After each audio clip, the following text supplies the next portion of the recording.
We continue our series on I Want Jesus to Walk with Me through emotional, challenging times. As long as we are alive, our brains and the rest of our bodies function together as a whole. When we speak about being healthy, we are talking about our mental health as well as our physical health. How do we deal with our emotions and express our feelings? They greatly impact our health. Our brains process and assign an emotion to every experience that we have. You can't change your emotions.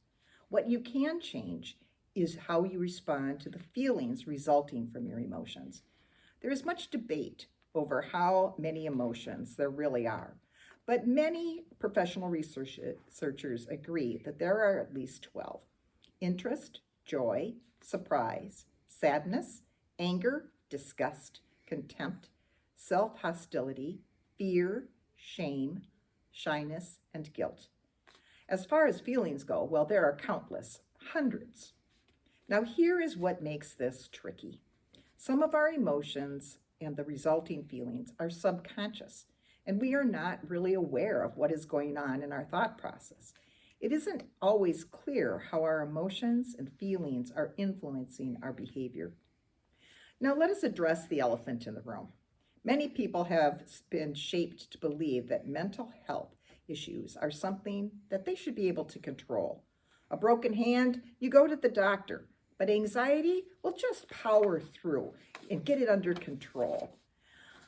We would never tell a diabetic to overcome diabetes with a positive thought process, but we often tell people who are experiencing depression to just be positive and smile more. What also factors in our mental health is life circumstance. As said previously, emotion are natural hormones-induced consequences that cannot be changed, but how we react to those emotions and the feelings that are a byproduct can be acknowledged and assessed if they are helpful or harmful. The COVID pandemic and its consequences, rise in random violence, social unrest, and contentious political division have triggered many emotional responses that have led to a variety of feelings. All of this boils down to, so how are you doing? So we're here today and we're continuing our series with I Want Jesus to Walk with Me with the topic through emotionally challenging times. So we're talking with Jane Munkholm and just going to start right out, Jane, with one of the questions here is, how aware are you of your emotions? Are you in tune with your emotions? How do you feel about that? Yeah, I think I am. At this age, yes. Yeah, I think I am, yeah. How do you access your feelings? I mean, how do you know what you're feeling? Like when you wake up in the morning, do you assess how you're feeling before you jump out of bed? How do you do that? No, I feel the same, I think, every day, you know. I think I'm in control of my emotions, very much so. So do you feel that's a good thing Yes. to be in control of your Mhm. emotions? All right. Do you believe that Christians should handle mental health issues differently than non-Christians? So if you're a Christian, is it okay to say that you have a mental health issue or not? Yeah. No, what my feeling is about that, anybody that has health issues like that, the first thing you have to do is realize that you have that, and the second thing is to do something about it. Mm-hmm. I give people a lot of credit to know that, and then, hey, I guess I better do something about this. Yeah. I know that you've had some very difficult things to go through. Yeah. I mean, losing your husband and then losing your daughter. Within 10 months. Yeah. So, I mean, you would have natural grieving emotions. Yes. That's normal. Right. So how did you feel God was with you during those times? People have asked me that, and I think because I have strong Christian beliefs that has helped me through that. I think if you don't have that, I think you're in trouble. You know, I mean, really, and that's what helped. If I didn't have a strong Christian faith and going to church and so on, anything with church and God, I think you have a hard time getting through grief. And that's what's helped me. So when you say that, do you feel God's presence? Is it the words that you hear when you're together with people in worship or praying, or what do you mean about that when you say, my faith is Yeah. what gives me strength? What pieces of that? Well, I think your faith is like continuing going to church, and that increases your faith, and I don't know how people get through grief if they don't have a Christian belief. I really don't know how they do it. So what you're saying is, let me clarify, is it that that hope that this isn't the end? Yes, yeah. Okay. This is a very short time, just because you're on earth. I mean, we all know that this is not the end. This is the beginning. This is a very short time. But I'm waiting for that glorious time when we'll all gather together. So, Yeah, that's a beautiful thing to say. Yeah. And a beautiful truth, right? yeah, it is. Yeah. Because we know that is exactly how it is. Thank you. Once again, we're here with Ryan tonight, and we're talking about how does Jesus walk with us through emotionally changing times. So how would you say you are aware of your emotions? Are you aware of your emotions? Yes, I think so. Sometimes when I'm having emotions that I'm not wanting to deal with, I can tend to isolate and not want to make decisions or not be around anyone or not. I'm aware of them. What I've been working to do is talk more about them, reach out, just talk about what's going on with things. And do you do that with just a select group of people? I mean, do you find that that's helpful to reach out to people who might understand you, or? Depending on the situation, a lot of stuff goes towards my sponsor in AA. Some things towards my parents, talking to friends about things. Been working on prayer, been working on asking for God's will in things and listening for that. And it'd be nice if a voice would tell me, this is the solution for that problem. You got the answer key, go get after it. But a lot of that happens in talking with others for me. And a lot of the people I talk to, I bring them problems that are pretty, they don't know exactly what to do about the problem, but they'll just tell me a story maybe, or relate to it, or, I'm thinking through it. Helps you discern where to go with what you're dealing with. Yeah. And then vice versa. Does that work with you with other people?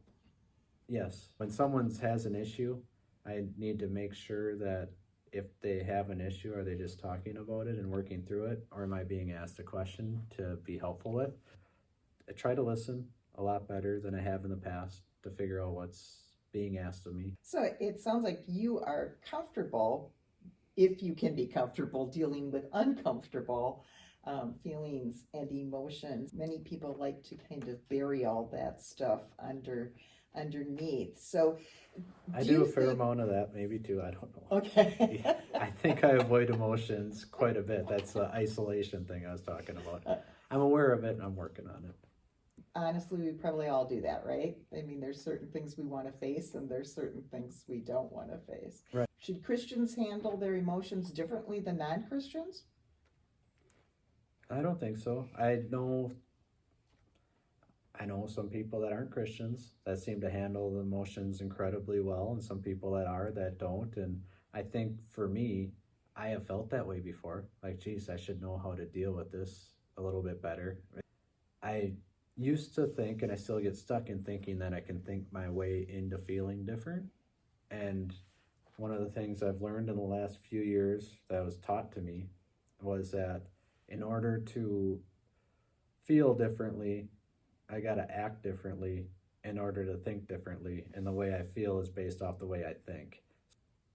Jesus shows us how the things that we can do to feel better in our lives. I have a program that's dedicated to that in my recovery in AA. I think that there's also a point of me becoming comfortable with the fact that there's going to be challenges. You know, my life is mostly amazing. It's so much different than it ever had been before in so many positive ways, but it's still life and it's still challenging. I still get frustrated, I still get sad. What is your expectation from God when you're maybe struggling with a certain feeling or going through a tough time? Am I in a struggle, like a pretty deep struggle right now? Yep, you're in a deep struggle. All right, I might even be questioning God's existence at that Okay. point, or talking about those sorts of things, or thinking why, like what the heck, why, whatever the situation. We have free choice and free will, and then there's God's will, right? And trying to kind of merge those things together, but no, there's going to be challenges and suffering in doing that. Expectation of God, yet when I'm in it or when I'm feeling bad for myself or get those kinds of not so great feelings, I'm really just questioning God's existence, and that happens quite a bit for me too. And then how do you, because obviously you don't stay there. No. Or you wouldn't be here talking with me. So how do you then get to a different place, do you think? Is that just by God's grace? Creator God. Okay. The grace, I think so. Okay. I think time happens. I think in that time, things change and maybe some things have been managed. I'm able to reflect back on all the miracles and all the amazing things that have happened and say it's God's grace. Yeah, free will, free choice, and the grace of God is why I'm sitting here right now. Well, thank you. We are here again with Sue Dosher talking with how Jesus walks with us through emotionally challenging times. So, Sue, tell me, how aware are you of your own personal emotions? I am super aware of my own emotions. I've always been a very emotional person. I feel like I'm very aware of other people's emotions. I'm very empathetic that way, where I kind of wear them on my sleeve, as I've been told. So in your case, rather than saying how do you access your emotions and your feelings, it's probably how do you handle that if your emotions are on your sleeve, and as you say, you might feel you're so empathetic that you might feel other emotions, others. How do you handle that? Well, I cry a lot, whether it's good or bad. Do you just let your emotions be? Would be a thing. I mean, so are you okay? So if you're angry about something, Yeah. How do you express that? That's probably the hardest part, is expressing anger. I've always been, like, growing up, I was a very positive person. And so to me, if I was very positive, you can't show negative emotions. So that's probably the hardest part, is showing my negative side. I'm not sure how to do that. So. And if you're struggling with something and you're going through something, do you feel fine telling other people about how you're feeling about that struggle? Do you tend to keep it to yourself? Do you journal? How do you handle that? I will tell it to people that I know are safe to talk to. I'm not someone who tells every single person that I come in contact with that, see at work, some people are really wanting to share that with everybody, and I just pick my select group of people that I know are safe to talk to about it. So if we're talking about emotions that might bring us into crisis, often we are taught that, our physical health we're supposed to get help for, but our mental health, we should step back and be able to handle all that on our own. What do you believe about that? I believe mental health, we definitely need to start being more aware of getting help with that. And that was interesting when you brought up about how if you're physically sick, you can get help. I've had a lot of people in my life that struggles a lot with mental illness or things that have happened to them. And yeah, I think we need to be more aware of that and know that it's okay that we have those pains. For a long time, it wasn't okay to express any pain that way. What do you want from God if you're struggling with something emotionally, or not necessarily you? Maybe someone that you love is struggling. What do you expect from God?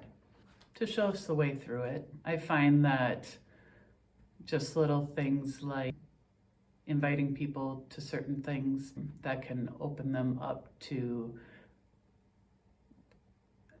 For me, God has stepped in when I'm feeling something, or my daughter's feeling something, or we're going through something. We'll come to church and all of a sudden that sermon will be preaching about it, or that episode of something you watch talks to you. And I believe that he kind of works that way to kind of let you know that he's there. Many times it's been, you bring that struggle to church or to prayer, and then he comes through, just kind of sneaks it right in there on you and gives you those answers. So you just have to stay open and receptive and ask for help, and then wait for the response. Thank you. Thank you for talking with us today. You're welcome.